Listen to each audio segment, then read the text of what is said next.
Hey, welcome back to another episode. I'm so glad that you stopped by to check this episode out, specifically because it's a new series we're doing on nutrition and leadership and how those two go hand in hand. I want you to imagine leading your team, making multi-million-dollar calls, and crushing your mission. You are knocking it out of the park, all while your gut is screaming for silence on the inside. For 27 years, our guest, Nikki Golly, battled chronic constipation that left her foggy until she fixed her gut and unlocked the energy, clarity, and confidence to lead like never before.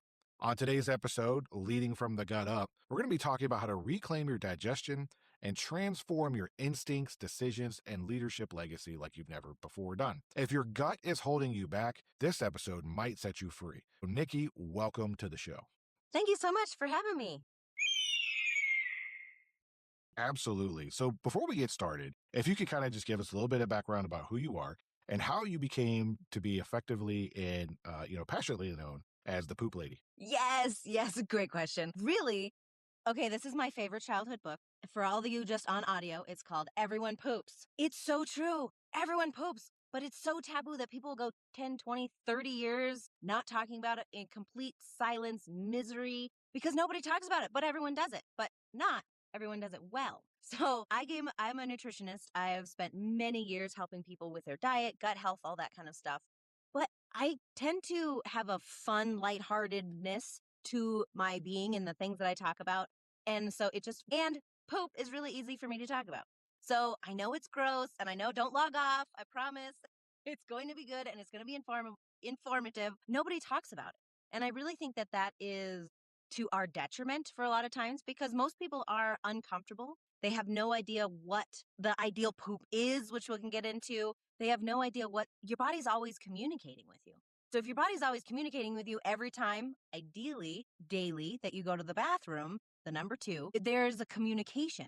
But nobody pays attention. Nobody knows what it's saying because it's like a nasty thing you do in a closet and then you go back to life, right? So kind of bringing that conversation to light is really impactful for everyone's health. And it's not just about poop itself, right? It's kind of like the communication with your body. But what makes the biggest difference is that it affects your brain. It affects your gut. It affects your output, both busy in business, in life in general. When you feel good, you show up better. Like there's so much different. There's so much into it. But I became the poop lady really to answer your question more fully because I was miserable. For about 27 years, I was constipated. I had no idea. I had no idea what caused it. I was uncomfortable and nobody talked about it. You go to the doctor and the doctor goes, "Are you regular?" "Yeah, I regularly poop once a week." Like that's not the question to ask really because it doesn't give you the true insights. So it kind of tailored my business to become the poop lady and to talk about poop with the little fun poop emoji that everybody knows. It's important and it is really, really impactful when you pay attention to what's coming out of your body. No, absolutely. And where I'm really focusing in on this is how it relates to your cognitive abilities and nutrition and helping you be able to lead better in the workplace. And I know when we had talked about it earlier, we were talking about all the different ways that it can improve.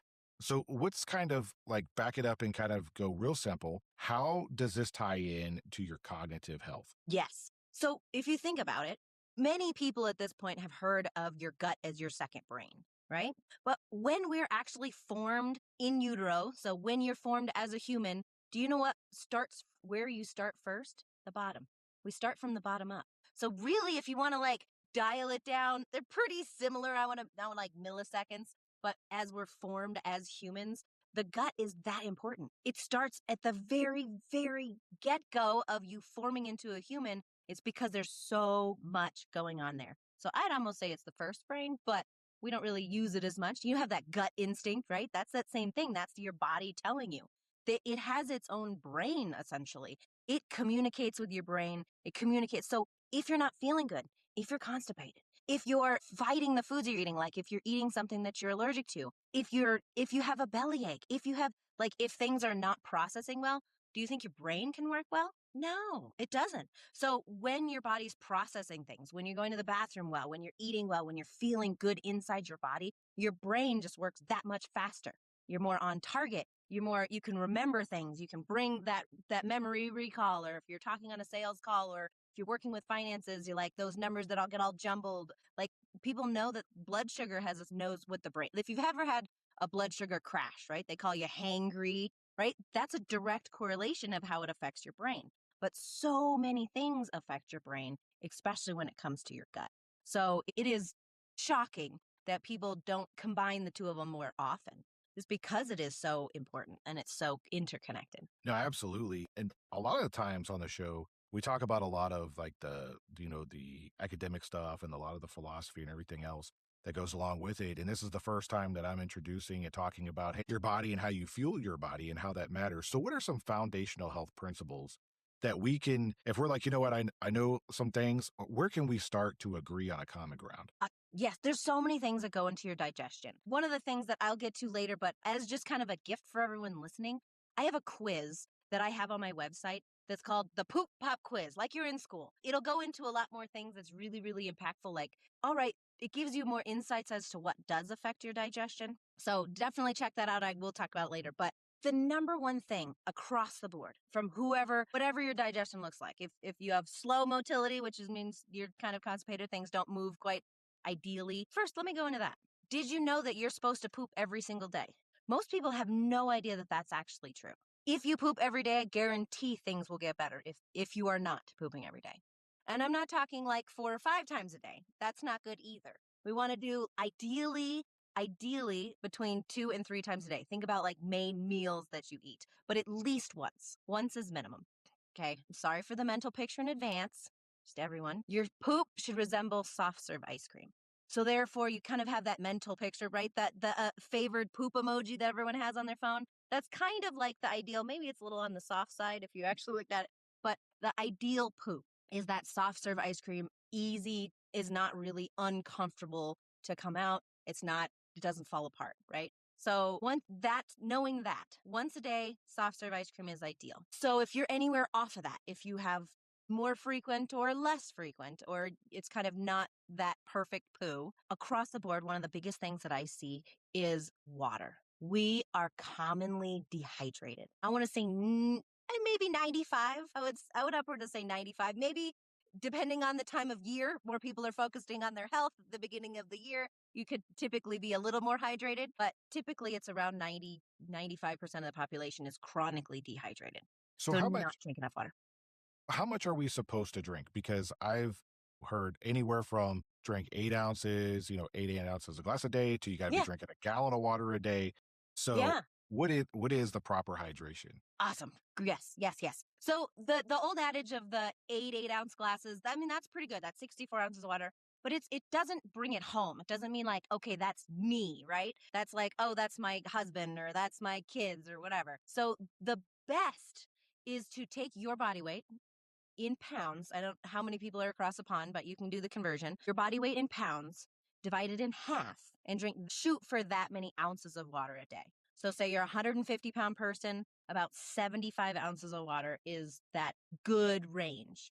So maybe a gallon, if a gallon is 128 ounces. So if you're a 250-pound person, maybe that's more like it. But really, that's a good, and it brings it home. It makes it like, oh, okay, it changes when my body weight goes down. I need to drink more water, or less water. When my body weight goes up, I need to drink a little more water. And being hydrated typically does so many things, helps with the gut. But if anyone's looking to shed a few pounds, a lot of times we misinterpret thirst signals as hunger signals. So when Okay. you're adequately hydrated, you tend to snack less or lean for the high calorie foods less because you're hydrated. Your body's actually looking for water when we think, I'm hungry. And it's happened to me too, even though I know these things, right? It's like, oh my God, I haven't drank any water because I got busy. And I'm like, oh my God, I'm starving.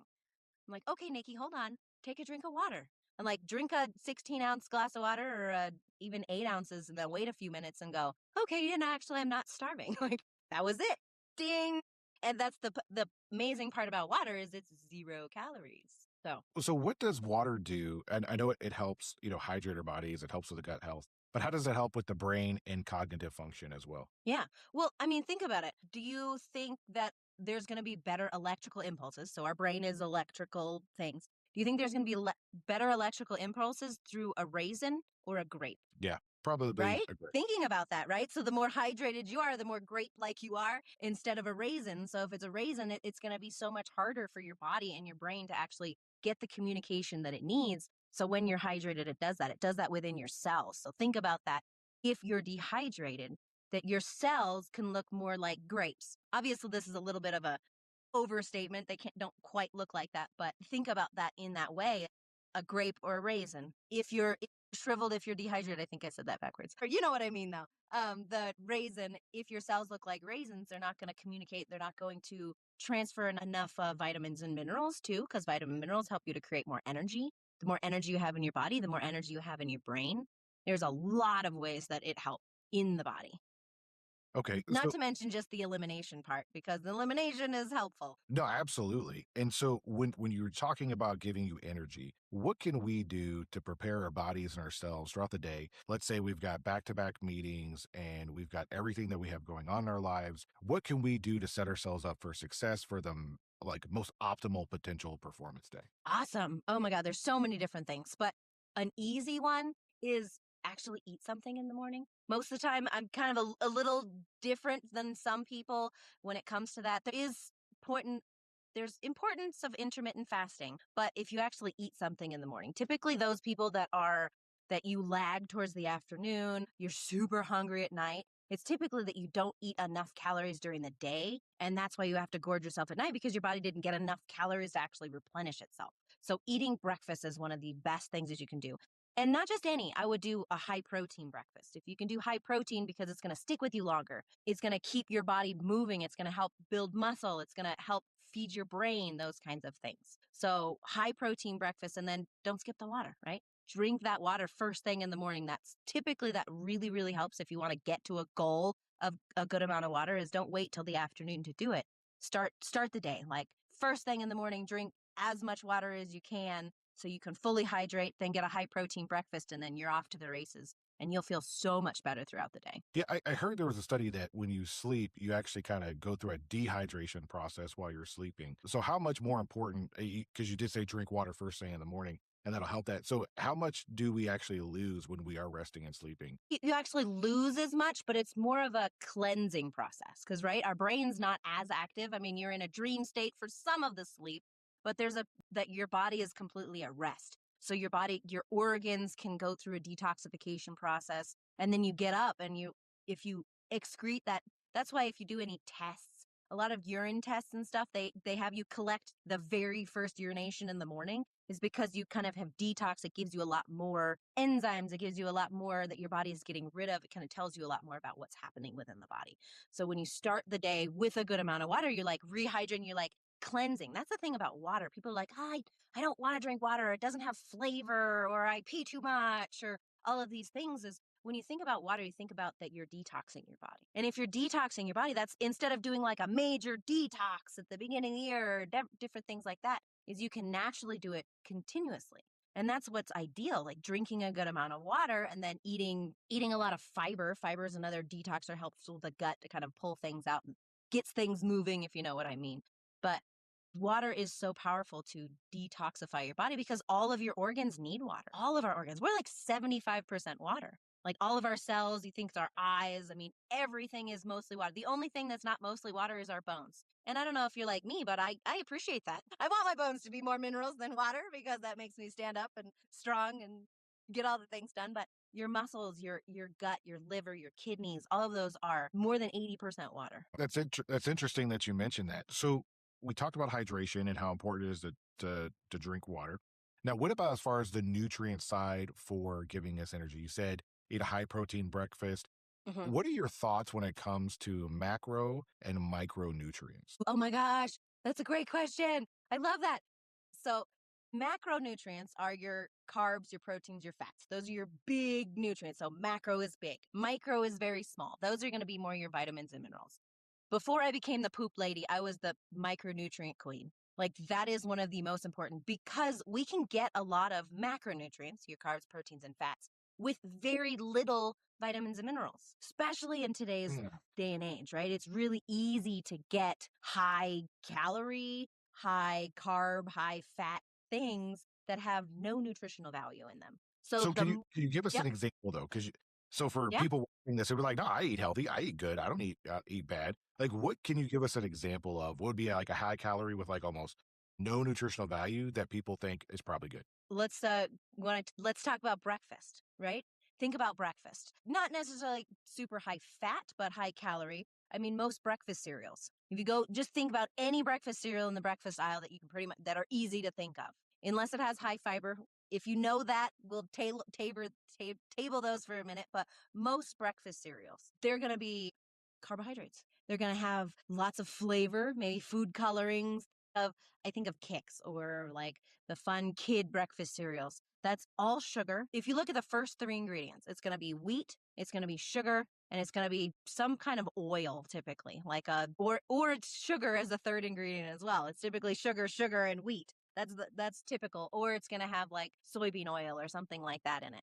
So those three ingredients, has very little nutrition in it, especially processed wheats, right? If you have whole wheat, there's a difference between whole wheat and white grains. What they do to make a grain is that they break it down. They take off back up a little bit.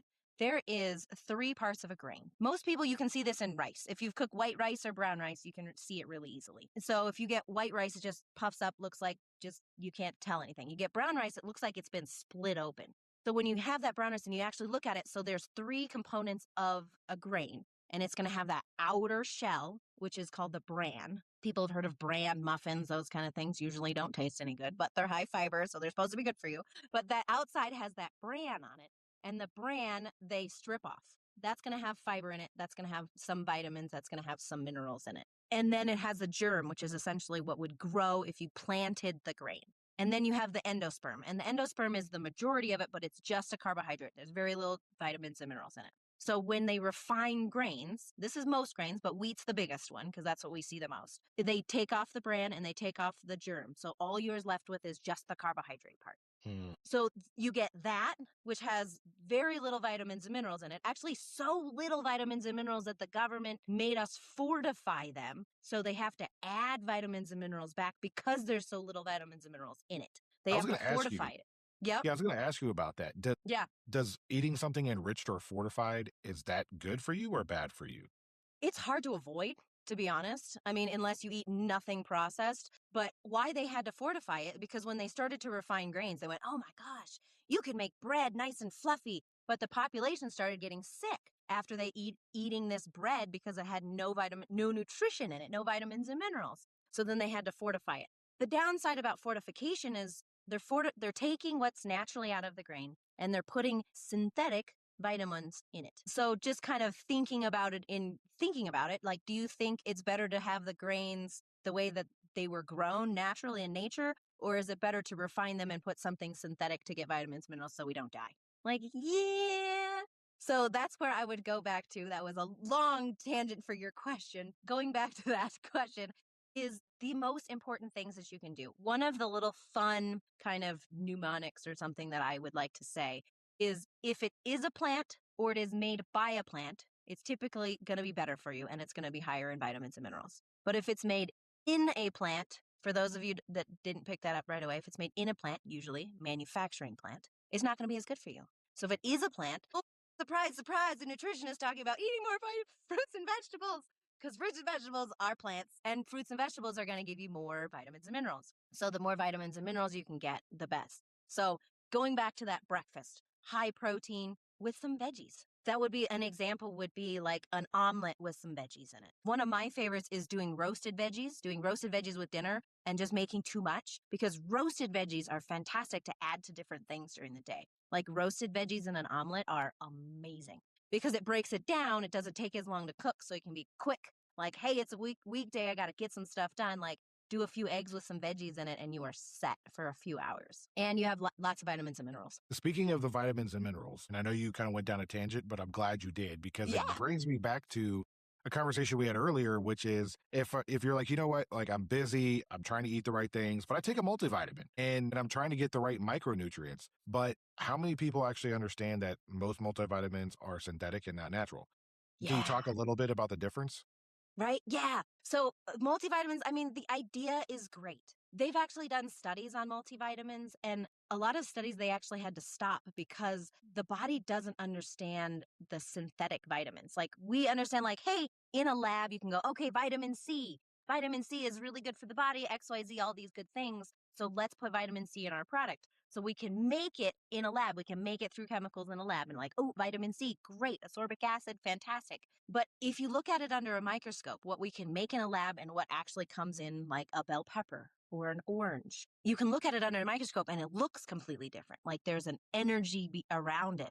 There's a big difference upon the vitamins and minerals that we actually get and we can create and make that we know what's really good, like a multivitamin. It sounds great, right? It's all these vitamins and minerals. It's better than nothing. I'm going to say majority of them are better than nothing, but also the majority of them are synthetic. And they don't have all what you need in it. It doesn't have like everything. It's the things that, like take an apple, for instance. An apple has vitamins A's, B's, like it has some of the vitamins in it, but it also has 10,000 phytonutrients.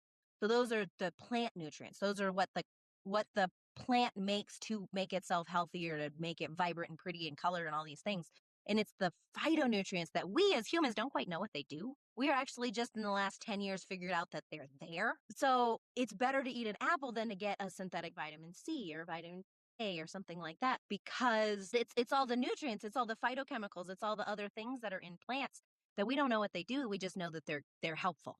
Like we know that an apple is better than something that's made. So my recommendation, instead of just doing like a run-of-the-mill multivitamin, which, by the way, typically are in tablets. And if it's in a tablet, your body has a hard time breaking it down, especially if you're over the age of 40, 45. You have less enzymes typically in our bodies that we don't break things down as readily. And so essentially that cheap, inexpensive multivitamin that you got in a hard tablet, legitimately flushing it down the toilet. So maybe it makes sense to spend a little bit more to actually absorb what you're getting. So I've been a proponent of getting a whole food, like a multi-nutrient supplement instead of just a multivitamin. You can find them in powders, you can find them in capsules. One of my absolute favorite is it's basically fruits and vegetables powdered up and put in a capsule. Like, let's eat more fruits and vegetables, right? I'm never going to say that we should like eat them, but then I also take them in a capsule because it just adds that much more nutrients. We don't have to know. I don't have to know that an oranges or cherries or grapefruits or pineapples, I don't have to know that they're good for me to be able to take. I don't have to know what everything is in it to know that my body's going to benefit from it. No, that's a great point.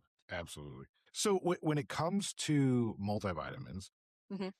there's a theory out there, well, like I need to get methylated versus non-methylated multivitamins. So what is your take on that? Yeah. Well, there's a large population that has the MTHFR gene mutation. That means when you take synthetic B vitamins, specifically B12 and folate or folic acid, if you take the synthetic forms of those and not the methylated form, your body doesn't know what to do with it.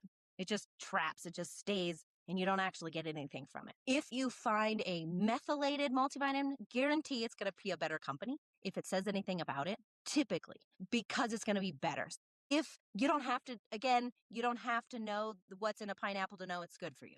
You don't have to know if you have the gene mutation to benefit from an already methylated product. So I would recommend going to the methyl. You have to methylate it to be able to absorb it. So if it's already methylated, it'll be easier for your body to absorb, no, regardless if you have the gene mutation or not. So yeah, that's a great question. So if you can find something that is methylated, that's the one time I talked about this B12 specifically. It's a cobalamin, so it's a cyanocobalamin or a methylcobalamin. This is the one time meth is good for you. Okay. In that, you're trying to make some fun out of it. It'll help you remember it.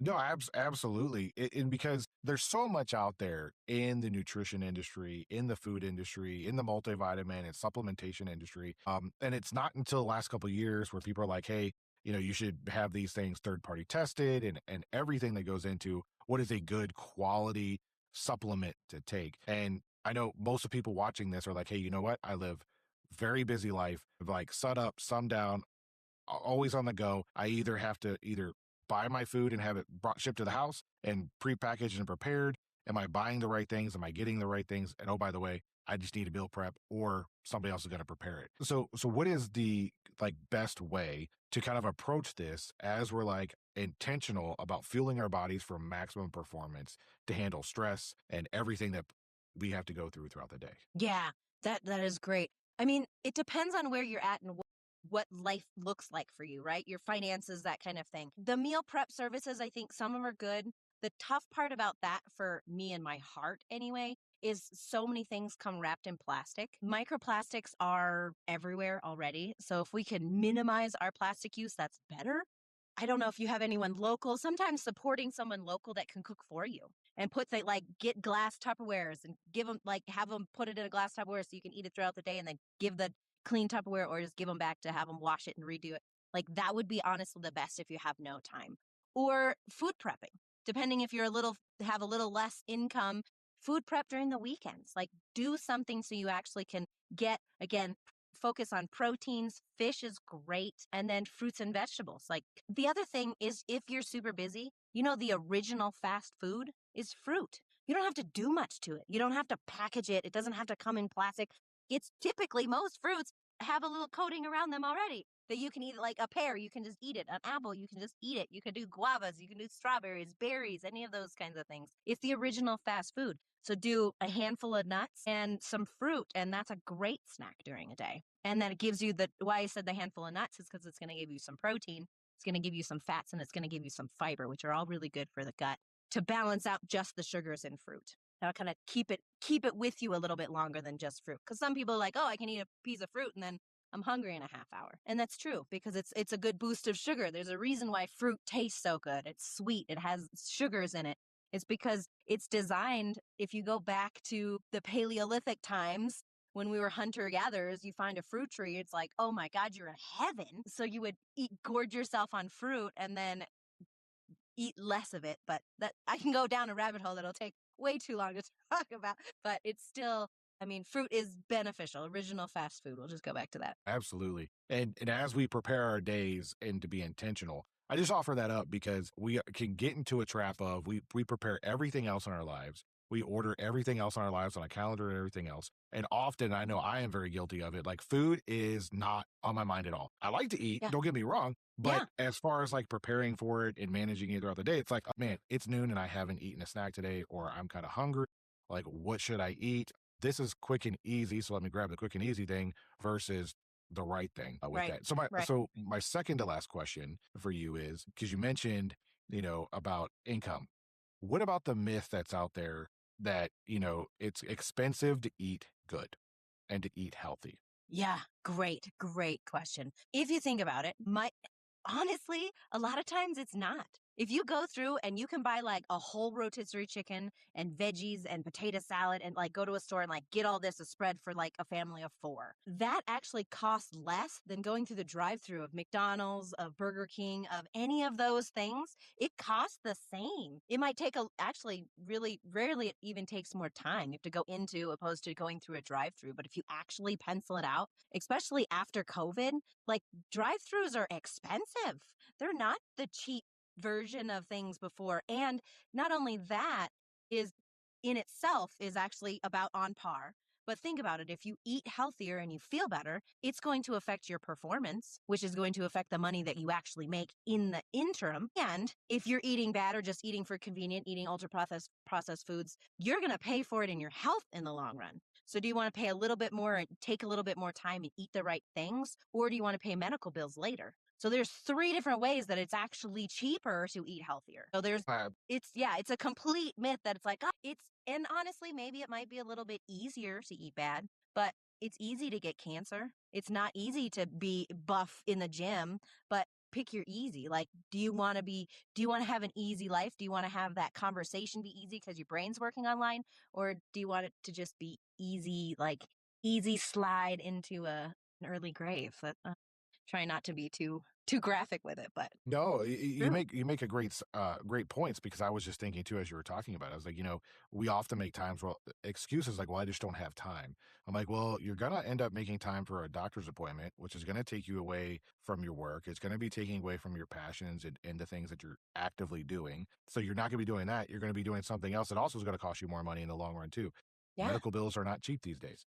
So No, they're not. Oh my God. That's crazy. It's crazy with medical bills and yeah, doctor's visits. I mean, think about that. And that not just the doctor visits, like think about how cheap that food is. It sits in your gut. It makes you not feel good. And then you spend how long in the bathroom?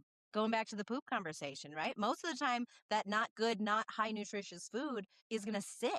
It's going to sit in your gut and it's not going to feel good. And you're going to, yeah, it's time. Time is money. So either spend more time in the kitchen cooking the right stuff or spend more time in the doctor's offices or in the bathroom. absolutely. So my last question for you is there anything that we didn't talk about that you were like, you know what? I really wish that we talked about this one thing. And that's my last question. Oh my God, there's so many things. You know what? One of my favorite things to talk about is gratitude. Being grateful for where you're at. Being grateful that you listen to this show. Being grateful that you heard me, heard Tim, right? That you are where you're at. That you are knowledgeable about this information now. You can make the choice. You can't go backwards, right? We can never go back and change the past. You can be grateful for the certain things in your past. You can always find a silver lining. One of the things that I talk about with all of my clients is what is the best thing that happened to you this last week or 2 weeks or something like that. Because it's really easy as humans to focus on what doesn't work, focus on how things aren't working. Things of like, it's easy. It's a super highway of the negative about your past. But if you can find the gratitude in things, if you find like just if you're in any space right now, nutrition related, right? It could be nutrition, it could be anything, but just stop and take 5 minutes and think about as many things as you can be grateful for in your life. Grateful for your car, your house, your family, and being grateful shuts off the worrying, shuts off the negativity that is so easy to get stuck in. Stress makes a huge difference with digestion. I didn't get into that very today. That's a big one. But if you spend more time being grateful, it's easier to get out of stress. How does gut health and stress relate then? Well, okay. Hey, thanks for asking. I knew I was going to get a question or two out of you. So, stress, thinking about stress in the physiological sense of it. So, when you're stressed, your body puts more energy into your extremities. Those are your hands, your feet, even your head to like outrun, right? When we're in stress, it's the run, fight, or hide. You're going to go, go, go, go, go, go, go. And most people are in stress consistently. Historically, stress saved our lives. It got us to run from the saber-toothed tiger to like make sure we lived and survived. But now we can cause stress by thought alone. Oh my God, my mother is coming. Oh my God, the holidays are coming. Oh my God, I have to go to work on Monday. Like all of those things naturally can put ourselves in this fight or flight state, which again puts all the energy into your extremities. Where's your digestive system? It's not in your extremities. It's in your center of the core of your body. So if you are in this stress state all the time, you have no energy to digest your food. Even if you're eating everything perfect, like we talked about, if you are fueled on stress, then you are not going to digest the foods that you're eating because there's no energy there. All the energy is in your legs so you can run from the board meeting, which we can't do, right? So we're not only putting on the gas of like run, fight, or hide, run, fight, or hide, but then we're also putting on the brake because we have to stay in our society that says you can't run or punch your boss or outrun traffic or crash into the car in front of you, like all of those things. So it's that the gas is on full and the brake is on full and our body's like, we can't digest. So if we can calm ourselves down. So I said, being grateful, having that moment to count your blessings, even if they're hard to find. Hey, maybe it doesn't take 5 minutes, it takes 10 or 15. Just taking that time to take some deep breaths. Meditation is powerful. Deep breathing is a godsend for most people to just focus on actually breathing into your belly instead of just because when you're in stress, you breathe shallow. We typically breathe shallow all the time, especially in our day and age. So actually taking some conscious deep breaths will help bring some of that stress level down. It brings your digestion back online. So you actually can absorb and get some of the nutrients from that high protein, high fruits and vegetable breakfast. So yeah, being grateful and taking a few deep breaths while you do it will make a huge difference. I love that. I love how you package that all up together. So today we talked about, the foundational health principles about making sure we stay hydrated, making sure we get our macros and our micronutrients in there. And we just talked about the phytonutrients as well, which are also, a key important ingredient into like the fruits and vegetables that we all talked about that to help you maximize your daily performance while you lead other people. And so, Nikki, I really appreciate you stopping by and sharing this with everybody. If you go to the description, you'll be able to find her link and the link to her pop-up quiz for the poop. You'll be able to get that one and get a hold of her. So that way, if you have more questions, she's the right person to go to and she'll be able to help you out. So Nikki, thank you so much. And thank you. I appreciate it. Appreciate it very much. Absolutely.